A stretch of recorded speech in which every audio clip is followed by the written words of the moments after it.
This is a no, and the dumbest bill in America. This is Mark Fisher with Mark and the Millennials, and the millennial joining me today is, of course, Christopher Hopkins, our producer. This podcast is called This is a No. That's what Joe Manchin just said on Fox News Sunday, without Chris Wallace, of course, because he has left Fox News. We also have a dumbest bill in America. So first up, Joe Manchin says to Brett Baier, who is sitting in, probably not very happily on a Sunday, for Chris Wallace. Chris Wallace, as you know, has been hosting Fox News Sunday for many years, and he officially left and went to CNN Plus, because CNN is going to have a news streaming service called CNN Plus with, of course, among other people, Chris Wallace and Jeffrey Lubin Toobin, among others. And so, first up, Brett Baier asks Joe Manchin about the Build Back Better bill, which is stalled in the Senate. Of course, it passed the House of Representatives very easily. And Joe Manchin made some major news on Fox News Sunday. I was really kind of surprised on the one hand, but I'm going to explain why I'm not so surprised after having contemplated what Manchin did and where he did it. Remember that Joe Manchin, podcast listeners, is a Democrat who represents West Virginia. If you are a United States senator or a United States congressman that represents West Virginia, you are talking about one of the reddest states in the country. And you are not long for this world, even as a Democrat, no matter how conservative you may appear to be or seem to be. So Joe Manchin made this news on Fox News Sunday, I'm certain, because of the fact that Fox News has a more of a Republican base of support, base of viewers. And I would imagine people in West Virginia are much more likely to watch Fox News, let's face it, than MSNBC or CNN or ABC or CBS or NBC. So Manchin went on Fox News because I am sure that as much as you have the people on the left who have been trying to basically decapitate him and remove him from the Democrat Party, which is really dumb, of course, because then they would lose complete control of the United States Senate. You also have people on the right, I'm sure, that are from West Virginia who are saying to this United States Senator, Joe Manchin, you know what? You better stop voting for these Democrat bills. So Manchin decided to make this news on Fox News Sunday with Brett Baier, because, as I said, Chris Wallace is with CNN Plus. And we have a couple of clips on this, and this is big news for a variety of reasons. First up, here's the first clip. So when you have these things coming at you the way they are right now, I've always said this, Brett, if I can't go home and explain it to the people of West Virginia, I can't vote for it. And I cannot vote to continue with this piece of legislation. I just can't. I've tried everything humanly possible. I can't get there. You're done. This is a no. Yes, that's Joe Manchin saying, I can't get there.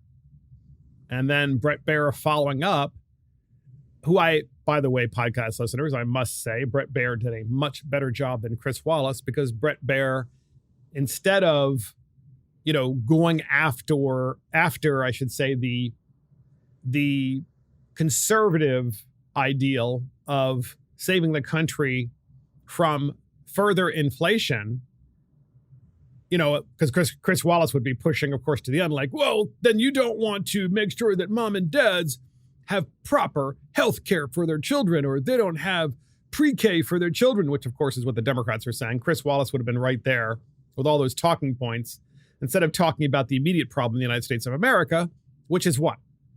Which is, for whatever reason, the mass hysteria over Omicron, as well as the mass hysteria.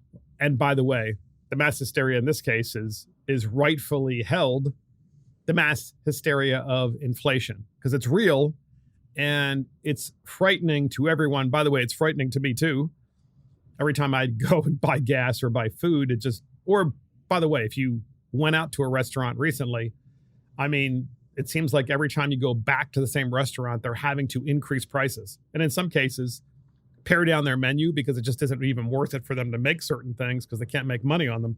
They can't make money on them because they can't charge what they need to. That's happening in real time. So Manchin continues in this interview with Bret Baier, and we have about a minute-long clip with Manchin and Bret Baier and that exchange about why.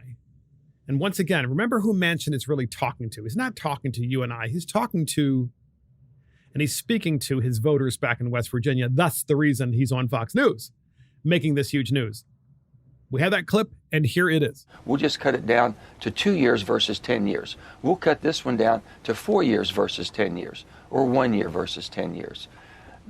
That's not being genuine right. as far as I'm concerned with my constituents in West Virginia. The Congressional and I've Budget said this, Office. if I can't explain it, they put the Congressional, it's the bipartisan, Brett, Congressional Budget Office, they're upwards of 4.5 trillion. 4.5 trillion, if everything that's still in the bill today, even though they said they've cut it down, still in the bill, would be paid for in full, you're in that 4.5 trillion. We've got, again, I'm telling you, we've got COVID at us. We haven't tackled that one and finished that. We've got inflation, which we don't know when it's going to end, and that's going to take a tremendous toll. And that's what we're concerned about. That's what so there you have it. You have a United States senator who is mindful of the fact that inflation is already taking its toll. And if you pass Build Back Better, you are going to have naturally more inflation from this policy because of the spending. And Manchin starts out as saying, well, the Democrats said, well, how about if instead of having a bill that is 3 or 4 years long, we do one that it's only 2 years? In other words, the same bill, and then put in the bill, oh, this bill expires after 2 years, or this bill only expires after 3 years. And they kept playing this shell game with Manchin, and Manchin's point was, it doesn't matter because it's fundamentally the same bill with all of these new social spending programs that you're putting in it. And ultimately, the bill is going to cost $4.5 trillion over 10 years because you know it's certainly going to last 10 years and maybe even more than $4.5 trillion. So the Democrats keep playing this shell game with Manchin. Finally, he's like, you know what? I just can't get there. It's a no. And in fact, it's a hard no. Oh, my gosh. So what happened next? Well, what happened next is at the ABC Roundtable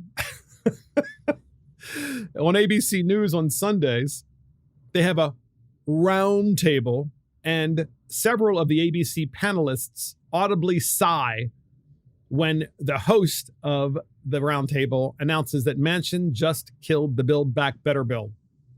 So Daily Wire reports, and I saw this as well on ABC News, one or more panelists on ABC's This Week could be heard audibly sighing when host Jonathan Karl announced that Senator Joe Manchin had just promised to vote no on President Joe Biden's Build Back Better bill, effectively killing the legislation. Quote, by the way, some breaking news, Karl began. Senator Manchin has just said that he is a firm no on this legislation. So remember, Fox News Sunday with Bret Baier, because Chris Wallace left, just had this live broadcast with Senator Manchin. And then all of the other news programs, NBC, ABC, CBS, MSNBC, CNN, they all have their Sunday morning programs as well. Usually it's relating to political kinds of aspects of what happened that week prior. And you have Jonathan Karl on ABC News saying, well, this was just reported. Manchin just said no. He's killed this legislation. And so at least one of the panelists could be heard sighing. I actually think it's several. So remember, you're on a panel and your job is to talk about what just happened in the country this past week. And your job on the panel is to speak in a way that talks to kind of the broader population of the United States and not be like hyper political. Unfortunately, if you're on ABC, CBS, NBC, MSNBC, or CNN, they only have one way of thinking, as you all know. So listen really careful at the beginning of this clip. We have this clip for you. It's hysterical. And you can hear the sighing in the background like, oh no, the country is going to fall apart because Build Back Better was just killed by that terrible West Virginia hick. We have that clip, and here it is. But by the way, some breaking news. Senator Manchin has just said that he is a firm no on this legislation. So let me ask you, Rachel, I don't want to put you on the spot, but you had been saying for some time you thought it was a matter of if, I mean, not a matter of if, but when this legislation passed. What do you think now? Yeah, I mean, I think it's time to reassess that prognosis. Clearly, they've got a big problem here on a number of issues. Number one, they sort of lost their greatest forcing mechanism to get this done. That was the Christmas deadline. So they lost their biggest forcing mechanism, and that is to get it done prior to Christmas. Oh, yeah. You want to know why politicians like to get things done like the week of Christmas or the week of New Year's? It's because people aren't paying attention. That's why. People are really busy in their lives, and politicians like to pass really bad things right around that time because you are so busy in your own personal life with your family, rightfully so, that you're not paying attention to how politicians at the national and state level are completely and utterly messing with your life and messing with your country. And so you hear those people on ABC News with Jonathan Karl, and they're like, oh, no. Now, remember, this is a $4.5 trillion bill. It's a piece of legislation costing $4.5 trillion. We do not have the money. We have to borrow that money from the rest of the world. And the money is going to be used primarily for the largest social expansion of social welfare programs in the United States history. The largest expansion in U.S. history, at least in terms of dollars. And so one of them, of course, one of the expansions they want to do is to pay for your children's daycare. Think about that. I actually have such a hard problem with this. You have to forgive me out there in podcast land. I don't understand why you would have a child if you have no intention of taking care of your child. I don't understand it. I know things happen. For example, I know that sometimes marriages don't work out and people, get divorced, and that creates a great deal of financial hardship. I get that. All right. But you're the one that got married, and you're the one that made the baby, and you're responsible for taking care of this child for the rest of their lives. That's the connection that's what makes us human beings. That's what makes our country so wonderful. That's what we're supposed to do. But this idea that you should have a child and then transfer its responsibility to the government is uniquely Democrat, right? It's not democratic, it's Democrat. Where you have a child and you're like, well, it's not my responsibility to take care of this child. I mean, it's not my job to pay for the child, to have someone look after them when I'm at work. It's not my job to feed my child. It's not my job to provide my child proper nutrition and proper health care. It's not my job. Can you imagine? In what universe do people actually think that's normal? I mean, how humiliating for you and for your child to actually think that you should transfer all of those responsibilities to someone else. And yet that's exactly, in part, by the way, not in completion, but certainly in part, what Build Back Better does. It's literally saying to you, hey, you know what? Have as many kids as you want. Have them all out of wedlock. And there's no skin in the game that you need to have other than the skin that, you've had to make the child and the children. There's no skin after that because that skin is up to the rest of us. We have to now take care of your children.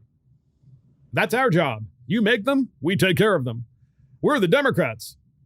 Well, you heard the ABC roundtable upset at Manchin, who comes from one of the reddest states in the country and happens to be lucky enough to be elected from there as a Democrat. And I guess, it does raise the question, and I know you're probably thinking it too. Does Manchin really believe this? That is to say, does he really believe that Build Back Better is a bad idea? Or is it that Manchin is just afraid of not winning his next election in West Virginia, and that's why he's voting against it. I don't know. I don't know if he's a man of principle or not. It's really difficult to know. I have, of course, great difficulty anyway of there being any Democrat representing West Virginia because it's not. I don't think that's representative of who the people of West Virginia are right now. Nonetheless, I'm also simultaneously pleased that Manchin appears to be killing this bill.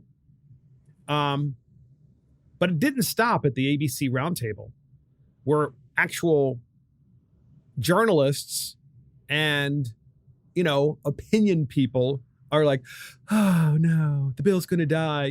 It's as if ABC actually has balance on their roundtable, right? There's not a single person there that wasn't upset. Well, here's Ilhan Omar. Ilhan Omar unleashing on Manchin on MSNBC and she did this on Sunday, over Manchin's cutting edge comments on Fox News Sunday about how he wasn't going to support Build Back Better anymore. And Ilhan Omar was really upset. And listen to all the Democrat talking points that she puts out as to what he wants to stop people from getting, all the new entitlements. We have that clip, and here it is. Humanly possible. I can't get there. Brett Baer, the anchor, says you're done. Manchin says this is a no. On this legislation, I have tried everything I know how to do. Your response to that? I mean, we all knew that Senator Manchin couldn't be trusted. The excuses that he just made, I think, are complete bullshit. It is really disheartening to hear him say that he has been trying to get there for the people of West Virginia, because that's a complete lie. The people of West Virginia would greatly benefit from their families having access to long-term elderly care and care for folks with disabilities. They would benefit from the expansion of the child tax credits. They will benefit from having access to pre-K. There are just so many things. So there you heard the long litany of things that Joe Manchin doesn't want you to have for free. Namely, as Ilhan Omar says, first of all, she uses the term BS, but she actually says the word, bull, and says it's a lie. I mean, can you imagine? Here's someone who Ilhan Omar, came to the United States. She's an immigrant. And she runs for Congress, becomes a congresswoman from Minnesota. No sooner does she get here from a place that is absolute bedlam than she wants to create bedlam here in the United States by canceling the police and then by destroying our country through her rhetoric and through overspending and inflation. And so here's what she said. Joe Manchin wants to deny access, as she says it, access to elderly care and access to people with disabilities and access to pre-K. So first of all, let's start at elderly care, which is what she brought up. All right. So what the Democrats want is for your parents and grandparents to be put in large nursing homes, institutional size nursing homes, like these massive complexes. That's their idea of providing you a new entitlement, right? We're gonna take care of you as you get older because we're gonna house you and warehouse you amongst all the others that are your age. And we're going to stick you in those places, and we're going to pay for you to have a wonderful life. Well, I'm just curious, how did that go for all of those people who are elderly in nursing homes during COVID in 2020 and part of 2021?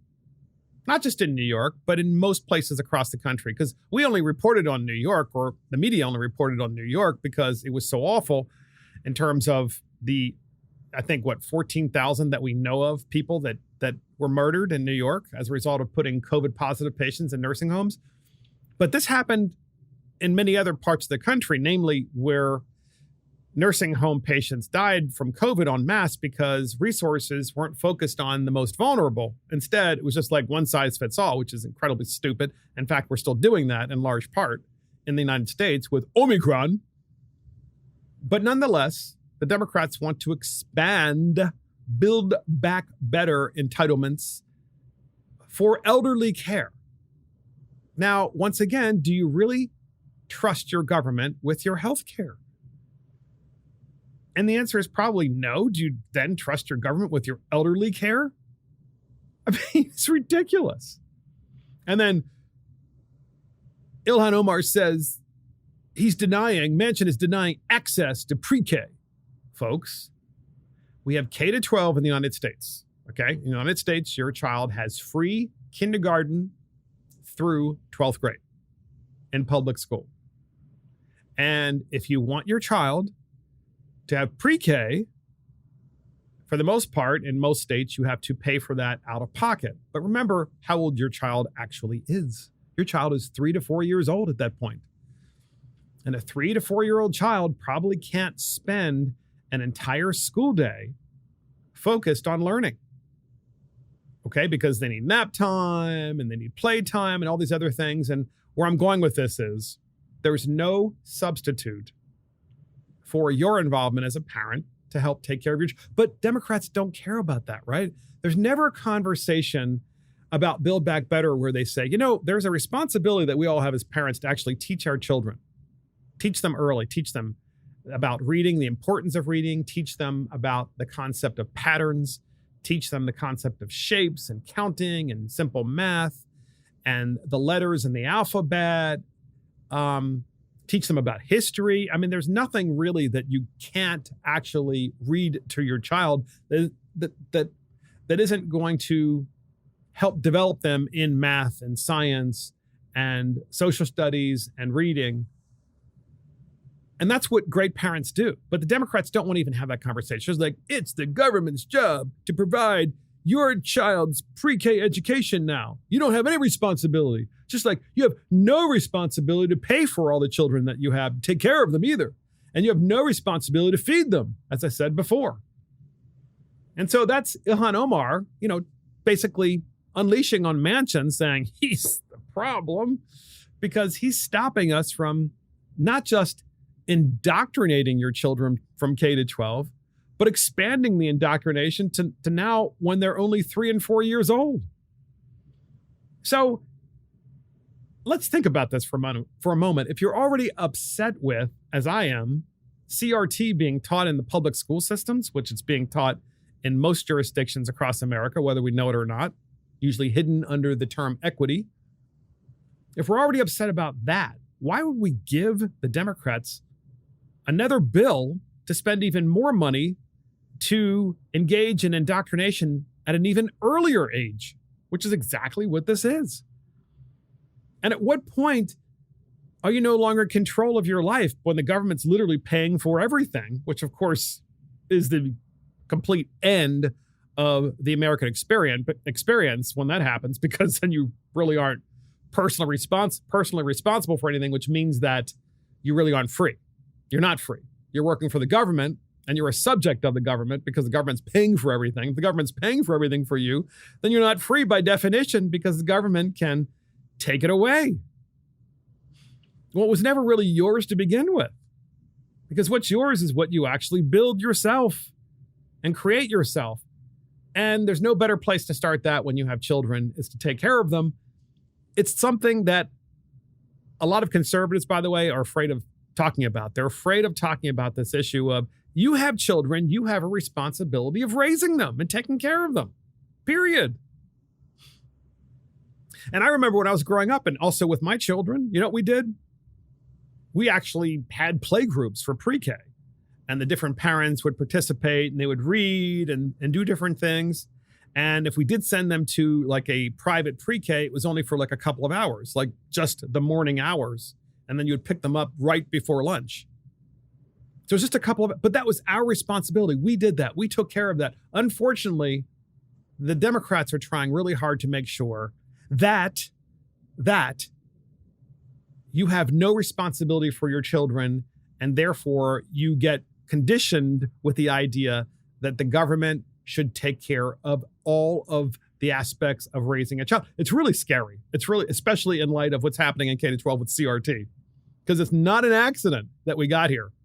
It's been systematic. It's been planned.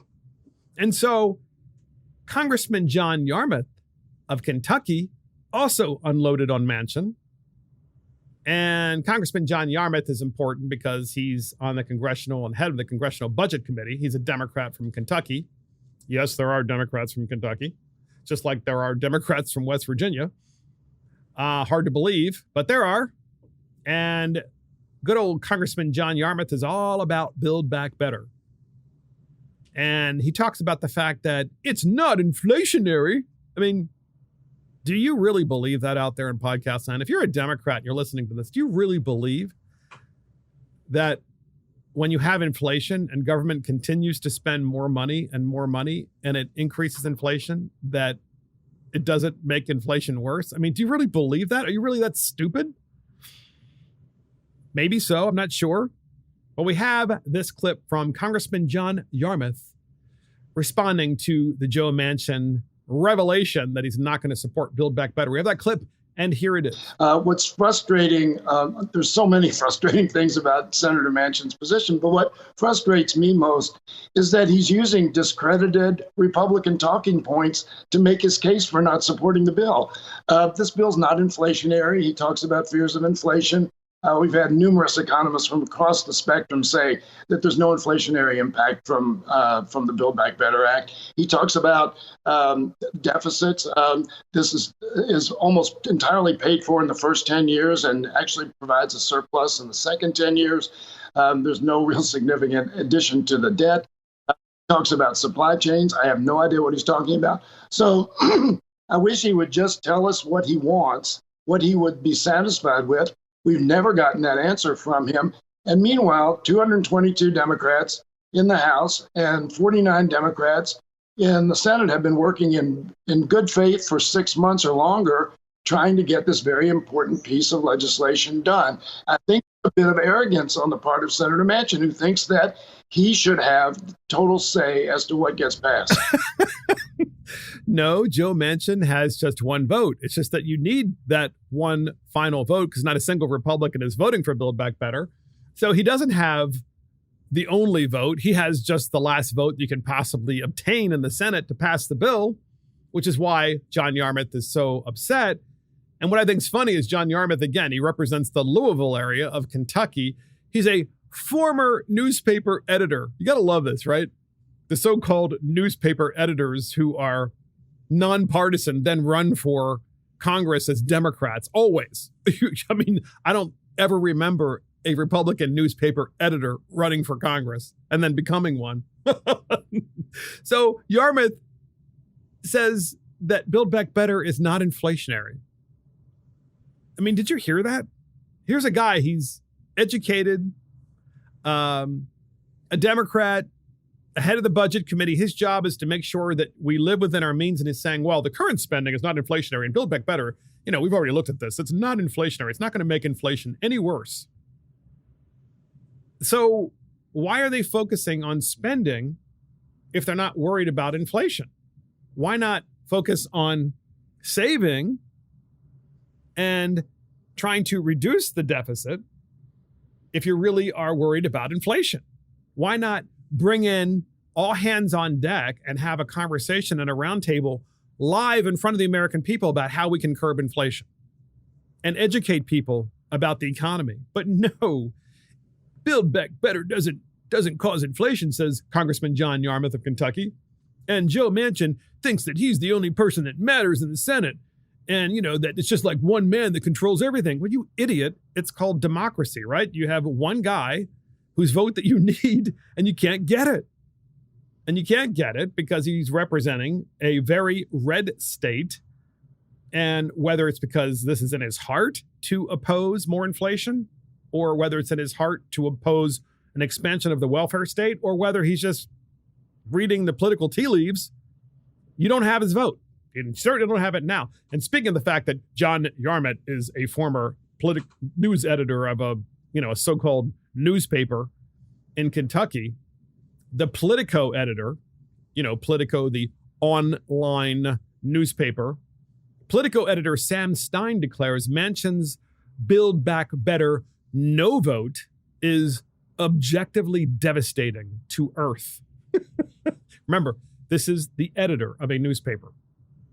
Political editor Sam Stein was in anguish after Senator Joe Manchin, Democrat, West Virginia, announced on Fox News Sunday that he will be a definitive no on voting for President Biden's Build Back Better plan after a lengthy debate. Many liberal media members quickly melted down after Manchin's announced decision, and Stein, who is also an MSNBC contributor, declared the move is objectively devastating for the planet. This is a so-called newspaper editor. Quote, a lot to process on the Manchin news, but from a substantive standpoint, it's just objectively devastating for the planet. The last best chance at climate change legislation is gone, Stein wrote. And so he wrote it, tweeted it out. Many mocked Stein for offering his thoughts, with critics accusing the MSNBC pundit of overreacting and others calling out his partisan take on the situation. You think? Quote, this tweet is many things but objective. It's not one of them. Washington Post columnist Mark Thiessen responded. So in other words, Mark Thiessen said, this is not an objective guy. And why in the heck is he even ahead of any kind of media outlet? Florida Governor DeSantis spokesperson Christina Pushaw added, quote, yes, just shocking that a senator who represents West Virginia, where so many of his constituents' livelihoods will be absolutely wiped out by the Green New Deal, isn't doing what MSNBC Politico want him to do. So, Build Back Better just isn't an expansion of entitlements, podcast listeners. It's also the whole taking on of the climate change nonsense. And here's what here's what I mean by nonsense, okay? Here's what I mean. As we've said before in Mark and the Millennials, rather than calling it climate change, tell us what it really is. Like, here's an example. In my legislative office, I just received an email in the last 2 days, and the email was, we have only 12 years left. Okay, period, right? We only have 12 years left, period. So therefore, I want you, meaning me, I want you to push forward legislation that bans the state pension system from investing the pension money of the state retirees into any fossil fuel or anything that could potentially be, or anyone that could potentially be against climate change. That's what the email essentially was asking me to do. And this is directly related to Build Back Better, okay? And so I'm looking at this and I'm going, well, first of all, the individual said we only have 12 years left. Now, they didn't say we only have 12 years left to live. They always take that off. You only have 12 years left. In other words, they're taking on a religious cataclysmic kind of position of climate change. It's a religion, of course. So therefore, you only have 12 years left. And if you don't do what we say, you are going to be among the people to disappear. I suppose that's what they mean. And that's exactly what this Politico editor was saying, right? You only have 12 years left. So therefore, if you don't build back better, don't pass it, we're going to all, I guess, die? I'm not really sure. But no one in the media ever asks these idiots, who are also in the media, by the way, the question, tell us specifically what you are trying to solve. Climate change! No. Tell us specifically what you are trying to accomplish. Specifically. Well, I mean, there's too much CO2 in the atmosphere. We're all going to die in 12 years. If not, I mean, that's usually what they say. Okay. Well, we already have that solution. It's called nuclear power. No, nuclear is dangerous. Yeah, well, guess what? If we only have 12 years left to live, it's the only way we're going to get there. So you're really not making any sense at all, which shows that you really don't want a solution, because it literally is the only way we get to zero emissions. Literally, it's called nuclear power. It's the only way to have reliable power and get to zero emissions. And so when you have those conversations, and if we had an honest media, they'd be able to do that. But no, you have a media that is like, oh my God, the world's going to fall apart because women are not going to be able to take care of their children. It's like, by the way, fathers are supposed to be taking care of their children too. And we don't have an expansion of the entitlements, and climate change as a result of Build Back Better not passing. We only have 12 years left now. And never, ever, ever do you have someone in the media who has the intellect, as far as I'm concerned, or the capability or the desire to really cut through the BS and ask the key questions about what it is they're trying to accomplish and then get to that solution.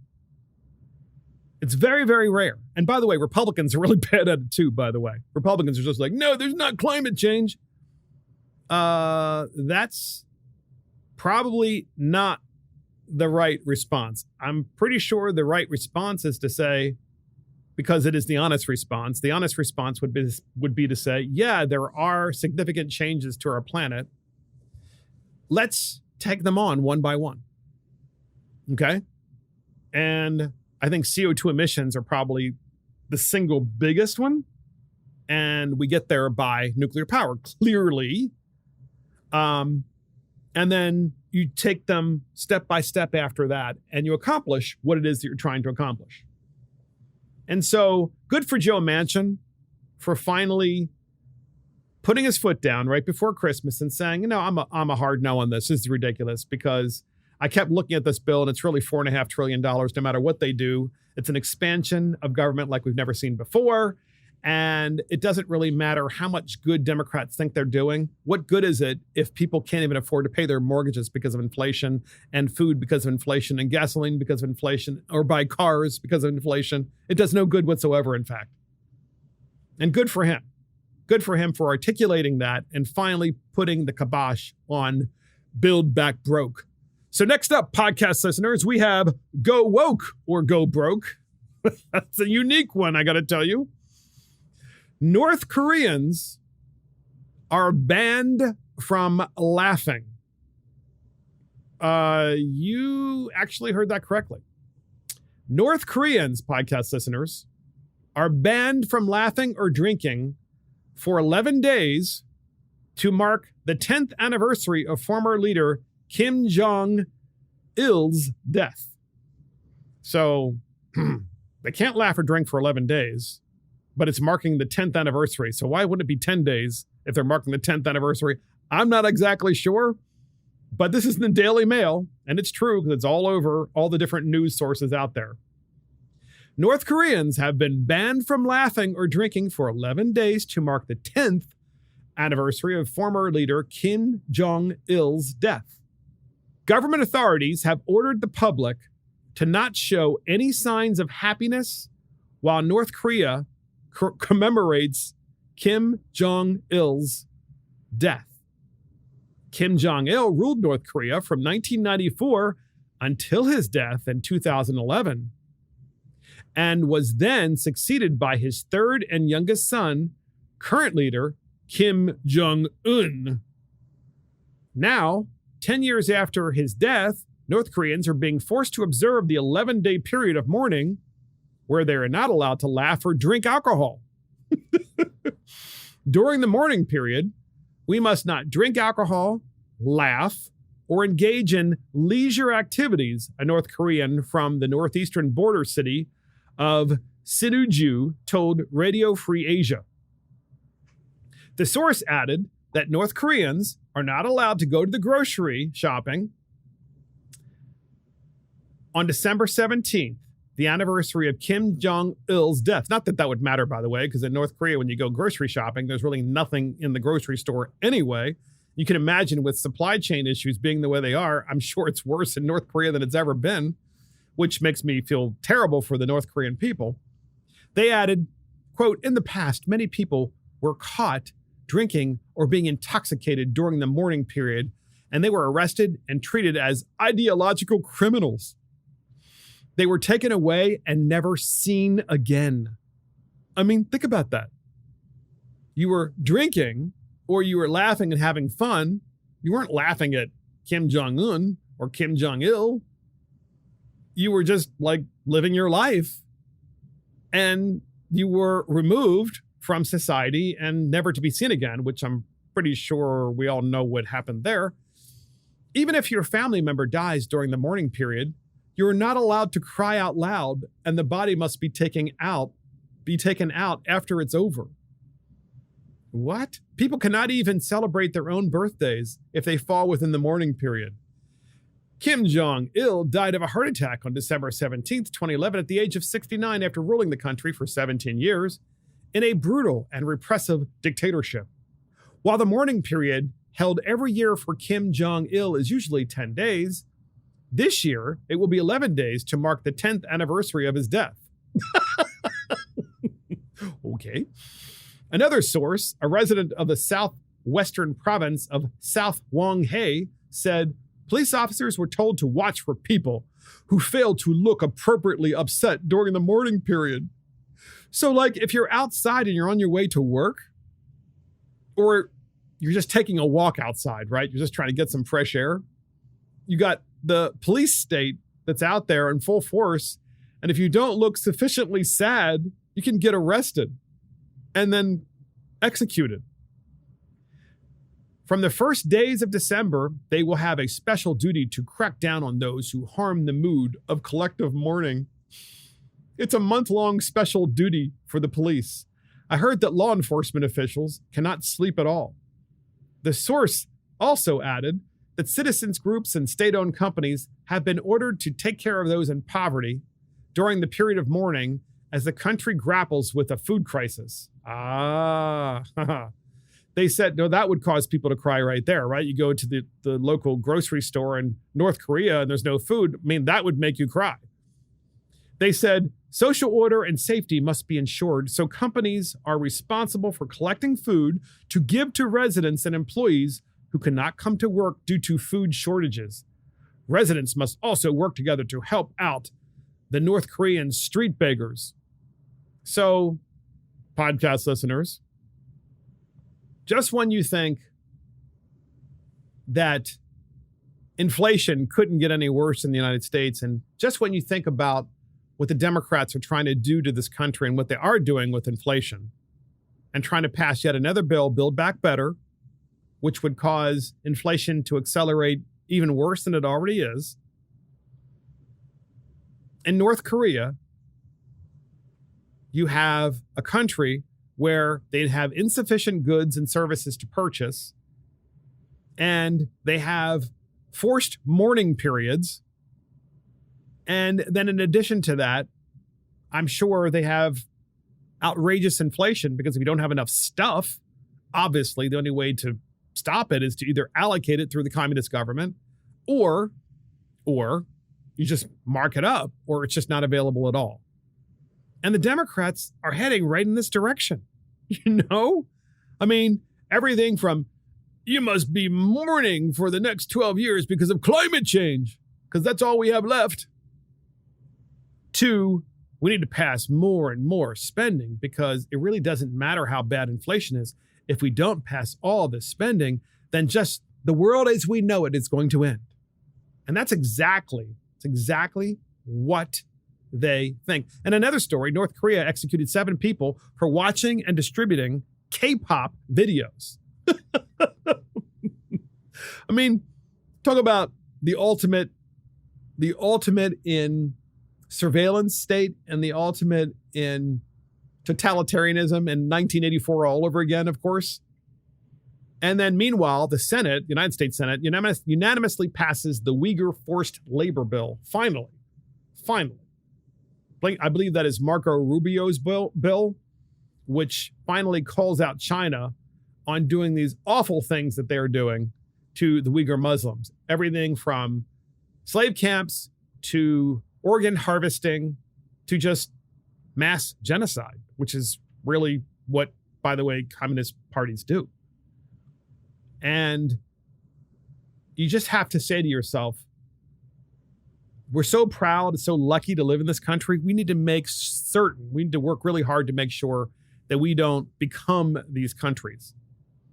And one of the ways you avoid becoming these countries is by having a government that doesn't overspend to the point where it not only causes more inflation, but at the same time controls every aspect of your life and you lose freedom. So next up, podcast listeners, we have the dumbest bill in America. Do we have a lead up, Mr. Producer? Here it is.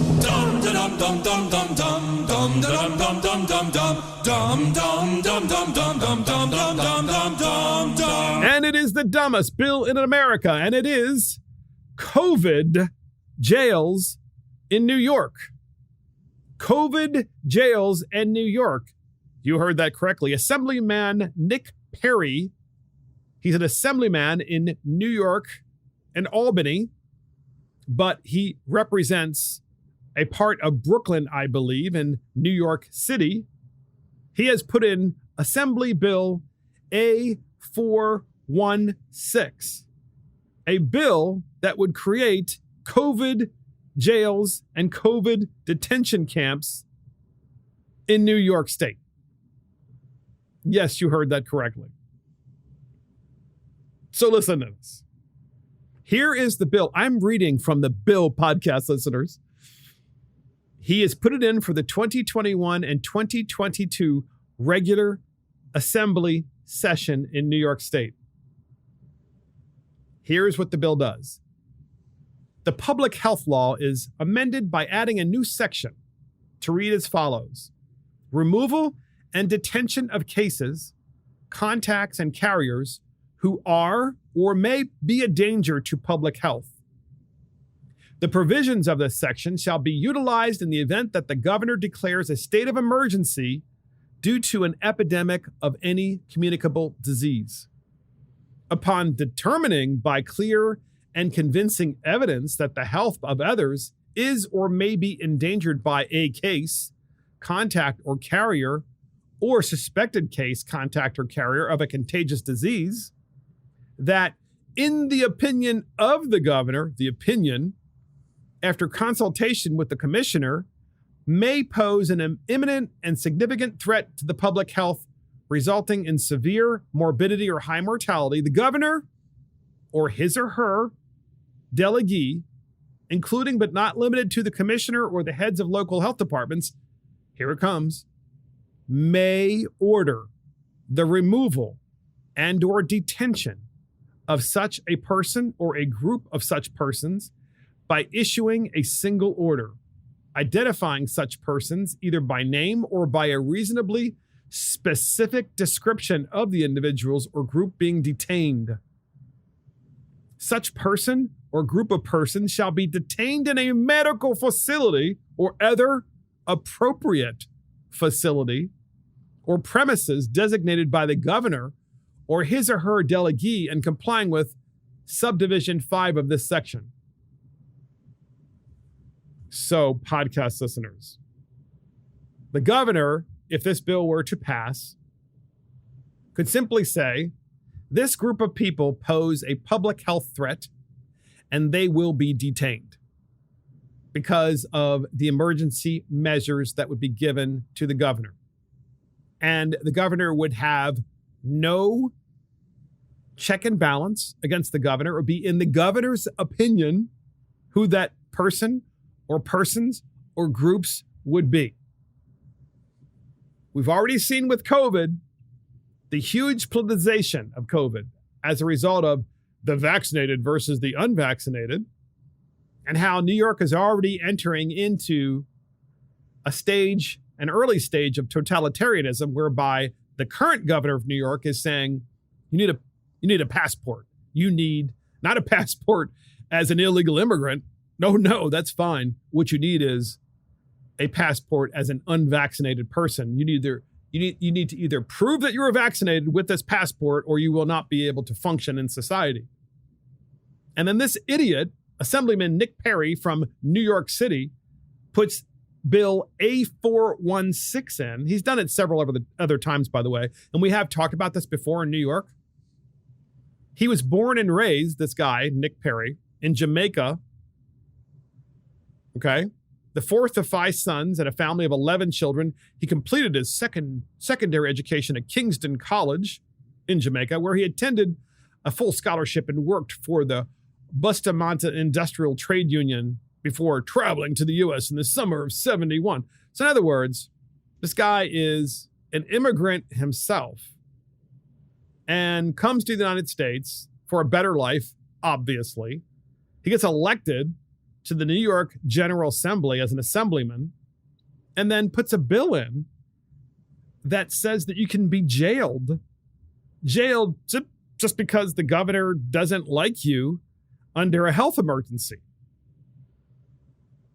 I mean, this is like truly stupid. So we have a clip from this assemblyman. You're going to love what he says in this clip. It's in an interview, and he talks about how it is equivalent to slavery to put people in jail and ask them to work while in jail to, demonstrate that they can actually do something so that when they get out of jail, they have an opportunity to earn a wage and make a living. And that's the equivalent of slavery, to incarcerate bad people. Remember what his bill does. We'll talk about that in a minute. First up, here is the clip. Senator Zelna Myrie and myself will be pushing the Prisoner Minimum Wage Act. What are you seeking for those prisoners? Well, slavery, we believe, was abolished under the 13th Amendment, but it specifically explains that if you are a prisoner, if you're incarcerated, you are property of the state, and for you, slavery continues because the state can subject you to work with no pay. So that is Assemblyman Nick Perry talking to a reporter about how, among other things, he wants to pass a bill that makes sure that people who are incarcerated get paid when they're working in prison because of the fact that it's slavery, that they're in prison and that they are working. And it misses the whole point of the reason they're in prison is because they're paying their debt to society. And at least the prisons, many of them, certainly not all, but many of them are trying to teach the prisoners how to actually develop skills so that they are functional when they leave, which is the whole purpose of them making things and learning how to make things. And meanwhile, this same guy, Assemblyman Nick Perry, puts Assembly Bill A416 in that will enslave you under a health emergency because you didn't get your COVID shot. You didn't get your COVID booster shot. You walked into a restaurant and snuck in without a COVID passport. So you're a prisoner in New York under his bill for no reason, no due process whatsoever, by the way, under Assembly Bill 416. And just because they can say so, and they can identify you by group or by individuals. And at the same time, he's upset that people who are currently in prison and are making things aren't being paid the minimum wage because that is the equivalent of slavery. And these are the kind of idiots that we're allowing to come into this country. And that is part of the point of this particular dumbest bill. It's not just that the bill is really dangerous, which is obvious, which are COVID jails in New York State, but the fact that we are allowing immigrants that are complete morons like this guy, and as well as Ilhan Omar, to come into this country and clearly don't have any understanding of the founding of our country and what makes it so great, and the fact that freedom is the most important aspect of our country, including free speech, including disagreeing with people. And yet his bill could put you literally in prison for disagreeing with people under the guise of a health emergency. That's who's coming into this country, and that's who's increasingly getting elected in this country, especially in the blue states. And that is the dumbest bill in America, COVID jails in New York. And that's it for Mark and the Millennials. Thank you for joining Mark and the Millennials. This is Mark Fisher. Thank you to Christopher Hopkins. Check us out on iTunes, Spotify, YouTube, Facebook, Twitter, Parler, Rumble, and our website. See you next time.